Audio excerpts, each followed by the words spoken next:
langsung kemudian dipaksa punya tanah 1000 meter pula untuk bikin koperasi dan gerainya. Dan mau dikasih pick up dari India. Yang bener aja. 105.000 sudah dipesan dari India. 1.200 sudah masuk di sini. Sudah datang. Berarti pendirian Koperasi Merah Putih ini tidak matang dalam perencanaan. Bahwa sudah ada orang partai yang masuk untuk menjadi pengurus Koperasi Merah Putih. Kan kacau kalau itu betul terjadi. Saya mengkhawatirkan Koperasi Merah Putih ini nanti banyak yang akan duduk adalah orang-orang yang dari partai itu. Bahaya kalau begitu terjadi.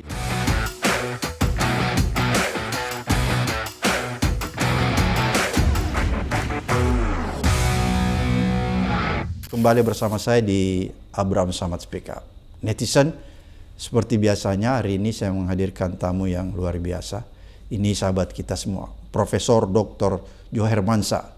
Assalamualaikum. Waalaikumsalam warahmatullahi wabarakatuh. Sehat, Prof? Alhamdulillah baik, Bang Abraham. Netizen, saya memanggilnya Prof. Jo. Prof. Jo ini adalah guru besar IPDN dan mantan Dirjen Otonomi Daerah Kementerian Dalam Negeri. Dan beliau ini adalah ilmuwan politik dan ilmuwan pemerintahan. Kira-kira seperti begitu. Makasih.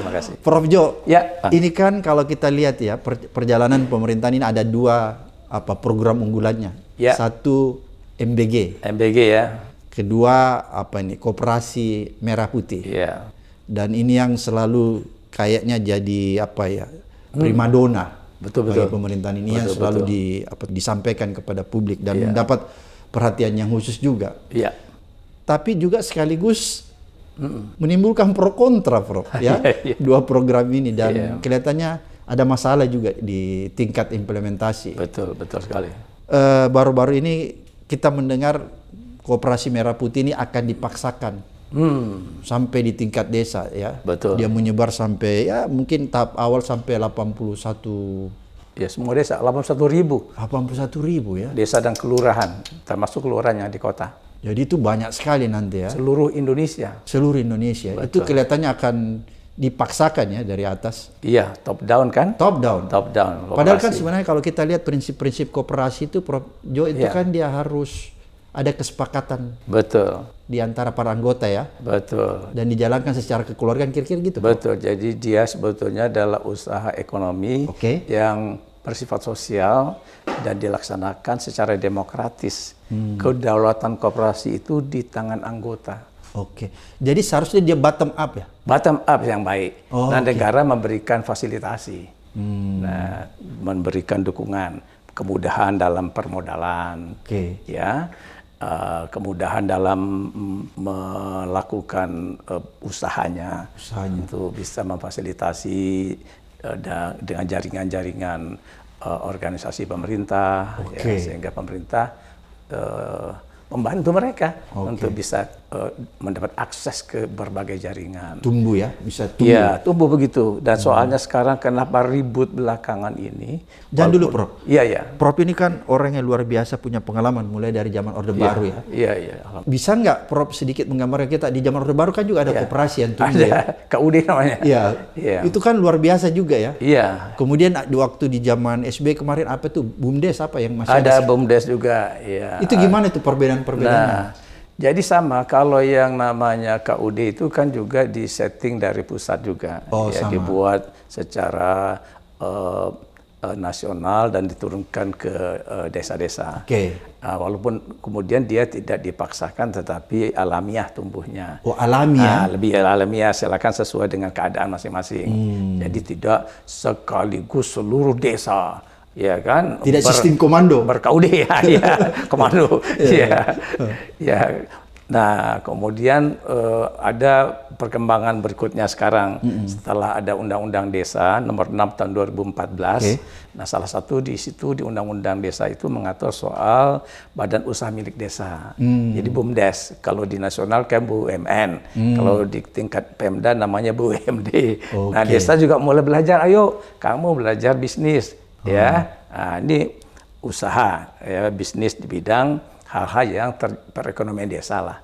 Nah, dengan begitu BUMDes itu ditumbuhkan, silakan yang mempunyai potensi untuk berbisnis di desa, maka didirikan BUMDes, dan BUMDes itu dananya bertahap penyertaan modalnya dari dana desa juga. Oke. Nah, dana desa sebagian kecil ditaruh, sebab dana desa itu kan komponennya kan banyak sekali. Oke. Nah, antara lain adalah untuk penyertaan modal di BUMDes. Nah, itu lagi belajar tumbuh dan berkembang. Oke, Nah, sudah BUMDes, jalan ya? Ya, sebagian jalan, sebagian kurang jalan. Iya kan, keadaannya nggak begitu, namanya bisnis. Iya, Ya iya. kan, ada up and down. Oke. Nah, jadi polanya adalah pada waktu lalu itu lebih naturally, alamiah, ya, dan kemudian bertahap. Dan sesuai dengan keadaan-keadaan yang ada di desa masing-masing. Disesuaikan dengan kearifan lokal daerah ya? Itu dia. Jadi ada muatan kearifan lokal ditampung. Jadi kalau ada desa yang belum siap berkooperasi, ya nggak punya dulu. Oke, nggak dipaksakan. Berbumdes ya nggak punya dulu, kami nggak bisa. Tapi ada daerah yang tumbuh bumdes bagus, misalnya desa pariwisata. Wah, itu bumdes pariwisatanya bisa sampai maju, sampai punya travel, ya kan, punya losmen, ya pemandian. Nah, jalan. Jadi kan sesuai dengan keadaan, ditoleransi. Nah, nasional kebijakannya menghargai yang namanya hak asal-usul dan tradisi di desa-desa. Itu dijamin konstitusi. Jadi memang ada dalam konstitusi kita. Ada. Ya, jadi itu Volksgemeenschapppen namanya. Setelah kita merdeka, desa-desa itu, Bang Bram, itu lebih dulu lahir dari negara. Jadi kalau kita lihat historinya, sebenarnya otonomi desa itu adalah otonomi yang paling tua. Paling tua, berdasarkan hak asal dan tradisi. Lebih tua dari negara ya? Lebih tua. Jadi kemudian diamanahkan oleh Undang-Undang 45 sebelum diamandemen agar kebijakan dan peraturan negara menghargai dan menghormati hak asal usul dan tradisi desa. Jadi kalau bikin kebijakan soal koperasi, soal macam-macam, ya itu terhadap desa harus kita menghargai desa, harus kita dialogkan dengan desa, harus dipertimbangkan betul-betul kondisionalitas desa, bukan maunya pemerintah pusat ini, pikiran yang ada di benaknya orang Jakarta ini, ya, lalu kemudian disuruh dijalankan oleh seluruh desa di Indonesia 80.000 itu. Lah, desa ini kan macam-macam kondisinya. Ada desa mandiri, ada desa kurang mandiri, ada yang tidak mandiri, ada yang menuju mandiri. Gimana dia? Langsung kemudian dipaksa punya tanah 1.000 meter pula untuk bikin koperasi dan gerainya. Dan mau dikasih pick up dari India. Yang benar aja. Menarik nih. Prof Jo, ini kan saya lihat ada kebijakan yang dikeluarkan bahwa ada kan dana desa itu kelihatannya akan dipotong sekitar 50% ya? Iya, 58,03%. Hampir 60%? Iya, hampir 60%. Itu besar sekali ya? Besar banget ya kan, karena satu desa itu rata-rata kan 1 M, ya 1 miliar. Jadi kalau dipotong 60-an%, itu bisa tinggal cuma 200 sampai 300 juta masing-masing desa. Nah, jadi dari perencanaan pemerintah desa tahun 2026 ini kan mereka kepengennya banyak mau buat ini buat itu. Banyak itemnya ya? Banyak udah direncanakan dari tahun 2025 sudah ketok di APBDes. Anggaran pendapatan dan belanja desa. Kalau dijalankan nih uang turun, kita gerakkan. Bikin jalan desa, embung desa, perbaikan pasar desa, ya, untuk kegiatan-kegiatan sosial dan kesehatan masyarakat desa. Nah, itu lalu tiba-tiba keluar yang namanya Peraturan Menteri Keuangan nomor 7 tahun 2026. Di situ dinyatakan bahwa wajib uang dana desa itu sebesar kurang lebih 58,03% itu untuk diberikan kepada Koperasi Merah Putih. Jangan dulu. Peraturan ini mensyaratkan wajib ya? Wajib, itu kalimatnya wajib. Pasal 15 ayat 3, saya ingat tuh PMK itu. Waduh, ya, wajib ya? Wajib. Jadi nggak ada cerita kepala desa yang tadinya bermimpikan 1 M itu dan sudah punya perencanaan, lalu kemudian tiba-tiba datang sabda dari pusat supaya kamu hanya terima sekitar 40%, 60-an% itu adalah untuk dialokasikan bagi pembentukan Koperasi Merah Putih dan untuk modal Koperasi Merah Putih. Nah, itu nanti juga ada pinjaman-pinjaman itu nanti yang akan harus ditanggung oleh dana desa ini. Karena waktunya akan sekitar 5 atau 6 tahun yang harus diambilkan uangnya dari dana desa. Dan kalau gagal Koperasi Merah Putih, itu dana desanya itu berarti akan hangus lah, harus dibayar untuk membayar utang. Oke. Jadi rame ini, ada kemana-mana yang kita khawatirkan bahwa sudahlah pembentukannya top down dari atas ke bawah, ya. Kemudian yang kedua pembentukan pendirian fisik bangunan kantor dan gerainya mengharuskan ada tanah yang seluas 1.000 meter. Semuanya harus 1.000 meter paling kurang. Nah, diseragamkan ya? Seragam. Oke. Nah, termasuk juga bangunannya kasih warna merah dan putih. Iya kan, kalau dulu Golkar kuning ya. Nah, ini merah dan putih. Nah, kemudian ada lagi persoalan ribut-ribut, heboh lagi, belum apa-apa, sudah harus beli mobil. Iya, itu gimana tuh? Iya, 105.000 sudah dipesan dari India. Apa sudah datang?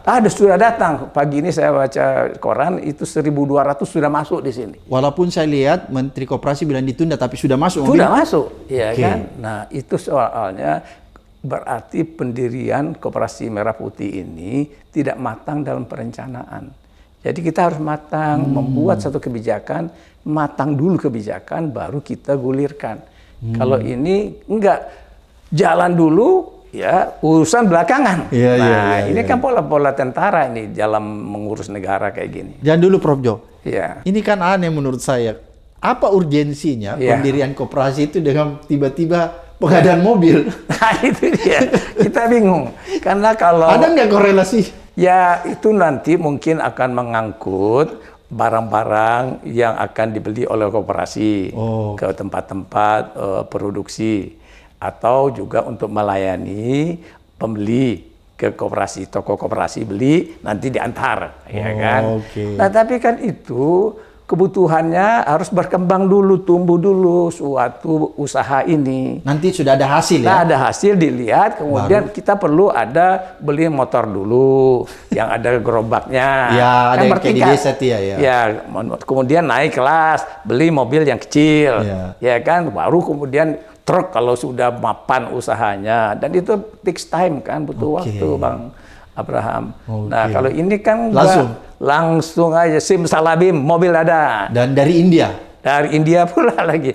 Persoalannya kan industri mobil otomotif Indonesia ini apa nggak ada yang bisa memproduksi seperti itu.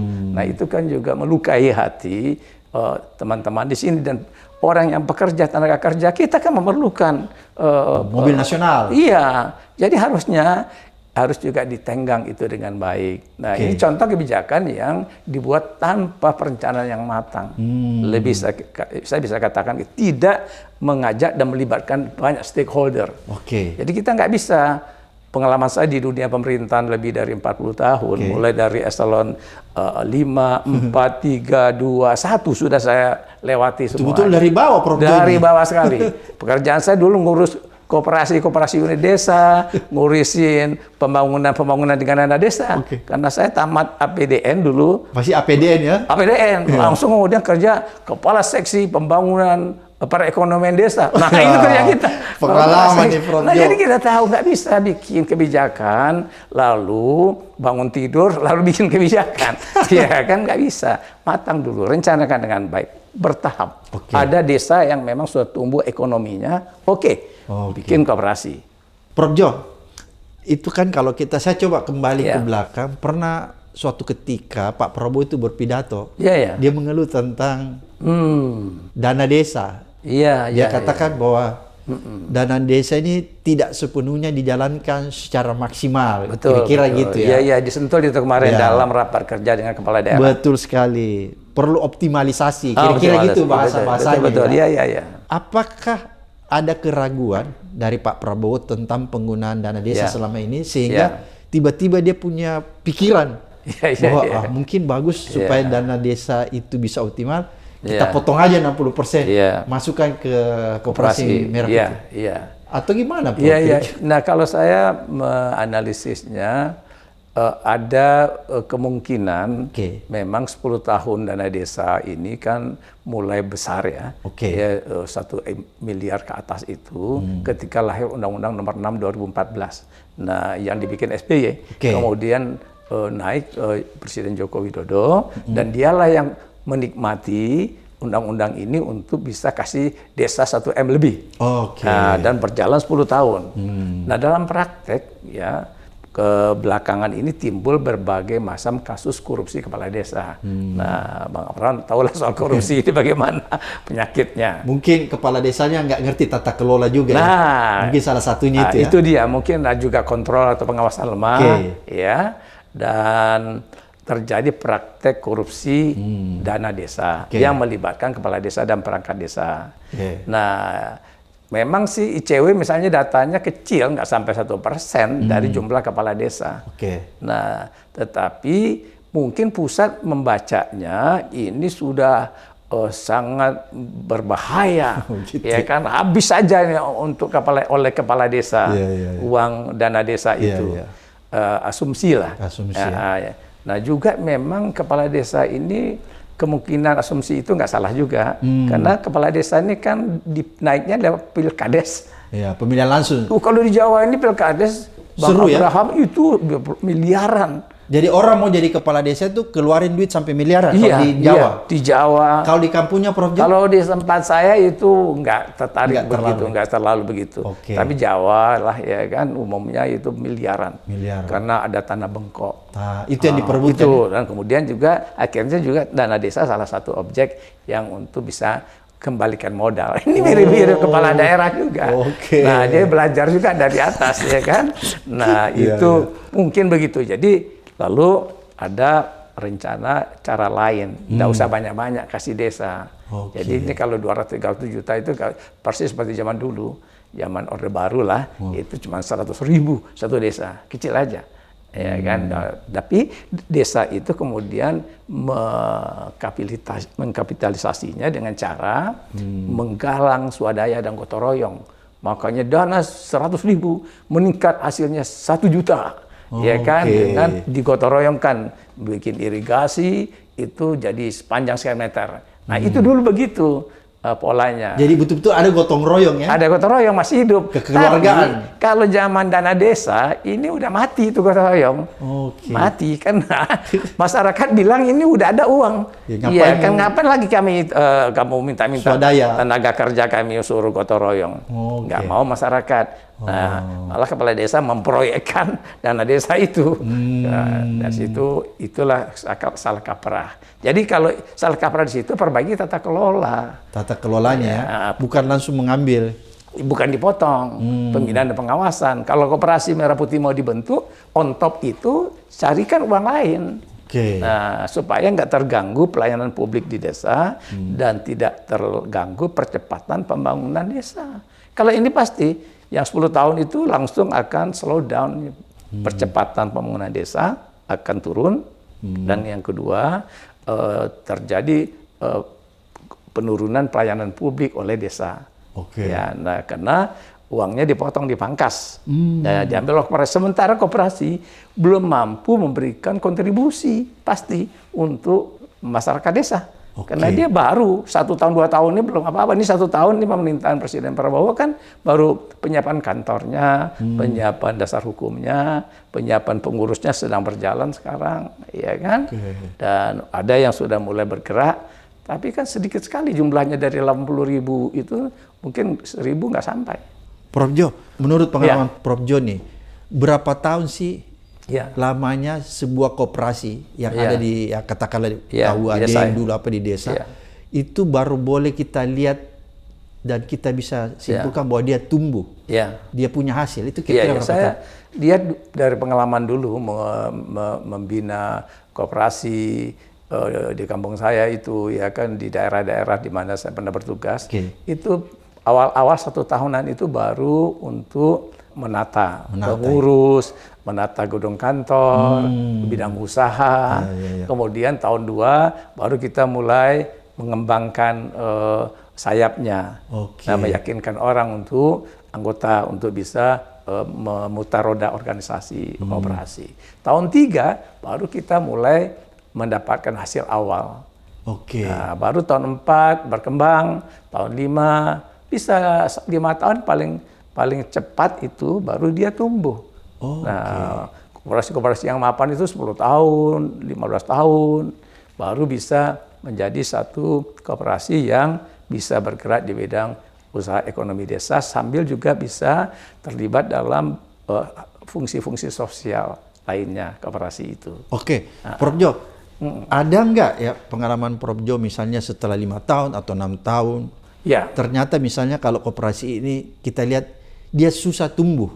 ya. Ada juga yang begitu ya? Kira-kira? Ada yang susah tumbuh karena pengurusnya nggak dipercaya. Salah milih pengurus. Tiba-tiba ada orang yang tidak memiliki kompetensi, tidak cakap, tidak befuh, tidak mampu, kemudian bersemangat mau ambil koperasi itu. Ya, elit desa ya.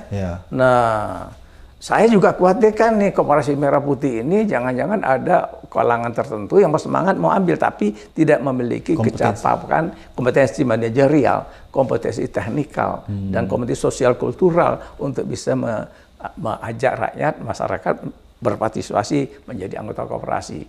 Nah, kalau itu enggak dimiliki, maka kemudian akan terjadi ketidakpercayaan orang kepada koperasi. Lama-lama kita khawatirnya kalau koperasi yang dibentuk oleh pemerintah ini ada kecenderungan masyarakat minjem, beli, tapi dia kemplang, dia nggak mau bayar. Nanti dia kemplang namanya, ya karena ini lah negara punya ini, ya kan. Nah, dia nggak merasa memiliki sense of belonging-nya nggak dapat. Karena dia pikir ini negara. Ini ya negara taruh uang di situ. Ya kan uang dana desa itu kan uang dari APBN, dianggap uang dari pusat. Nah, itu bahaya, hati-hati. Ya kan, karena sikap masyarakat bisa sampai setingkat itu. Kalau dia sama-sama menumbuhkan, nah dengan modal dia, awal dari dia, mereka yang taruh uang, kemudian negara memberikan dukungan, memfasilitasi, itu lebih survive dia. Karena dia merasa memiliki, dia rawat dan jaga. Tapi kalau ini adalah bentukan negara, dia kurang peduli aja nanti kita, ya negara punya lah, ya kan. Apalagi mereka di sana dapat, kita masa nggak dapat pula. Bisa aja begitu rakyat di desa kita, sederhana aja berpikirnya. Nah ini harus, itulah pengalaman yang dulu gagal. Makanya KUD kita kan juga gagal. Sekarang mana KUD itu? Nah karena KUD itu juga bentukan dari atas. Jadi menurut top down, Prof Jo, bahwa koperasi yang sehat, koperasi yang bisa tumbuh itu adalah koperasi yang hanya difasilitasi oleh negara ya? Iya, fasilitasi. Fasilitasi aja ya? Fasilitasi oleh negara, tapi koperasi harus dibentuk, didirikan oleh rakyat, kemudian rakyatnya, warga desa, kemudian menjadi anggota, dan kemudian mereka merawat, menjaga, dan ada tokoh yang memang concern untuk menjaga koperasi itu. Biasanya, pengalaman saya yang agak bagus-bagus itu pengurus koperasi guru sekolah. Guru ya? Guru-guru yang menjadi ketua koperasi. Dia jaga, dia sambil sekolah, nanti pulang hari ini itu buka koperasi, simpan pinjam usaha dagang. Nah itu pembukuannya rapi. Rapi ya? Nah sekarang ini siapa nih yang pengurus koperasi? Saya dengar dibaca beberapa laporan bahwa sudah ada orang partai yang masuk untuk menjadi pengurus koperasi Merah Putih. Kan kacau. Kalau itu betul terjadi di awal-awal ini. Nanti dijadikan alat politisasi. Jadi ini kan bidang ekonomi, nanti ada politik masuk ke situ. Orang politik, orang partai menjadi pengurus koperasi Merah Putih. Itu nggak tepat ya Prof kalau begitu ya? Oh iya salah banget lah. Salah banget. Iya kan, harus orang yang dipercaya oleh anggota dan memiliki kemampuan untuk memimpin koperasi dan dia cakap dalam soal kemampuan manajerial.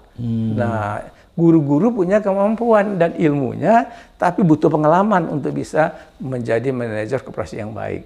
Jadi kesimpulannya Prof Jo ini harus punya kompetensi ya? Harus. Kan yang kita khawatir seperti tadi Prof Jo katakan, jangan-jangan nanti di setiap desa syarat yang tidak tertulis bahwa ketua koperasi itu harus dari partai tertentu. Itu kan yang kita khawatir. Bahaya kan? Iya, tidak tertulis. Iya, tidak tertulis. Tapi karena ini adalah barang dari pusat, kita nyantol-nyantol kayak MBG. Iya, makanya. MBG itu kan kita tahu. Ada polisi, ada tentara yang punya kah? Atau ada orang macam-macam lah yang dekat dengan kekuasaan, anak anggota dewan lah. Nah, ini bisa saja juga praktek itu akan muncul di koperasi Merah Putih ini. Nah, itu yang harus dihindarkan. Jadi harus dipilih pengurus yang dipercaya oleh anggota dari kalangan guru, kalangan pensiunan ASN, itu bisa dipakai. Paling tidak ada pengalaman ada sedikit. pengalaman di administrasi, di birokrasi.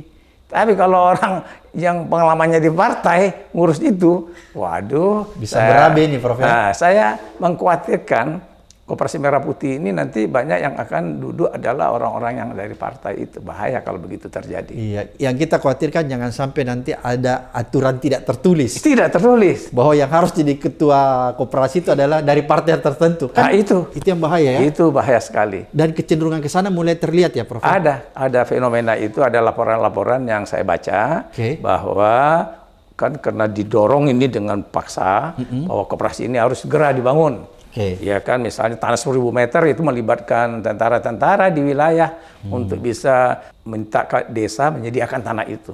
Jadi penggunaan aparat TNI lah. Nah, itu sudah terjadi sekarang. Ya kan? Nah, kemudian nanti sudah terbentuk, lalu kemudian harus digerakkan koperasi. Siapa yang menggerakkan? Nah, kepala desa sekarang kan merasa tiba-tiba kok dia cuma teken-teken aja, ya kan, tapi tidak merasa terlibat dalam soal Koperasi Merah Putih. Nah, orang yang dari pihak yang ada dekat dengan elit yang terkait dengan Koperasi Merah Putih nanti yang akan mengelolanya, masuklah untuk mengelolanya. Nah, kalau itu terjadi, kan kepercayaan ini koperasi itu modalnya kepercayaan terhadap pengurus. Kalau pengurus tidak dipercaya oleh anggota, maka koperasi game over. Susah berkembang ya? Nggak bisa. Bahkan game over. Game over, iya kan? Ya, berapa lama ini usia Koperasi Merah Putih ini? Ya kan? Coba kita lihat apakah bisa sampai panjang umurnya atau tidak. Ya, itu tergantung dari bagaimana awalnya dibentuk dan didirikan.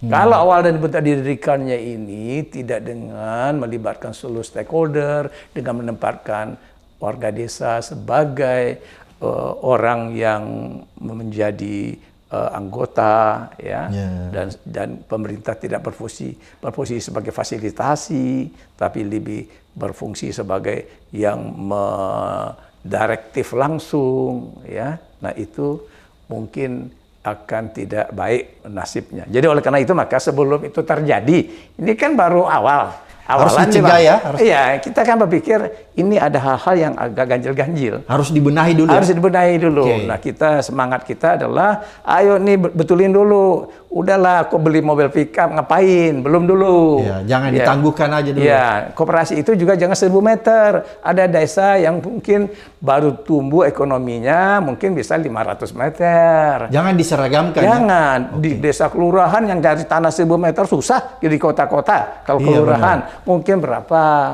Jadi sistem yang terlalu kaku, ya, tidak fleksibel, tidak menyesuaikan dengan keadaan-keadaan lokalitas namanya, itu akan sulit untuk bisa maju. Prof, ada nggak kemungkinan, kan tadi kita pikir nih, jangan-jangan nanti ada aturan tidak tertulis, tiba-tiba misalnya ketuanya itu dari partai tertentu, itu yang pertama. Kemudian yang kedua, yang paling ekstrim menurut saya, Prof, kalau di kota-kota, di kelurahan, jangan-jangan nanti ketua koperasinya tuh di-drop, manajer koperasinya tuh di-drop datang, bukan warga. Nah, di situ tuh gimana itu? Bisa kemungkinan nggak gitu? Nggak bisa, nggak bisa. Kalau koperasi desa harus warga desa. Jadi harus punya KTP desa. Ya, jadi harus dimiliki oleh warga desa. Jadi kalau orang ngedrop misalnya, ya kan, mana KTP-nya? Anda orang desa kami atau bukan? Katakanlah begitu, bisa di-challenge oleh masyarakat. Harus masyarakat men-challenge-nya. Saya bisa aja ada skandal kayak gitu. Iya, saya khawatirnya begini, Prof. Yang agak di kota ya. Iya. Jangan-jangan nanti yang agak di kota, itu nanti manajer koperasinya atau ketua koperasinya, itu di-drop datang orang dari luar. Bukan warga setempat. Nggak bisa lah. Namanya kan koperasi warga desa. Kelurahan di situ. Nggak bisa. Tetap kita harus terikat pada nama koperasi desa atau koperasi kelurahan. Berarti koperasi itu adalah untuk warga kelurahan itu, memajukan kesejahteraan anggota koperasi di kelurahan itu.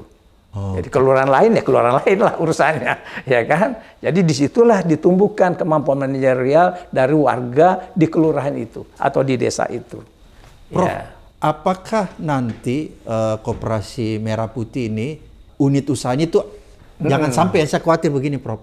Itu unit usahanya juga diseragamkan. Ada kemungkinan Kak juga itu? Ya, enggak sih. Enggak ya? Enggak, kan harus bisnis nih, Iya. usaha ekonomi. Iya. Nah, jadi pertanian. Iya. Nah, tergantung sih. Tergantung ini daerahnya kan? Daerahnya apa? Oke. Ya kan palawija, ya tanaman hortikultura, Iya. ya kan beras, ya kopi.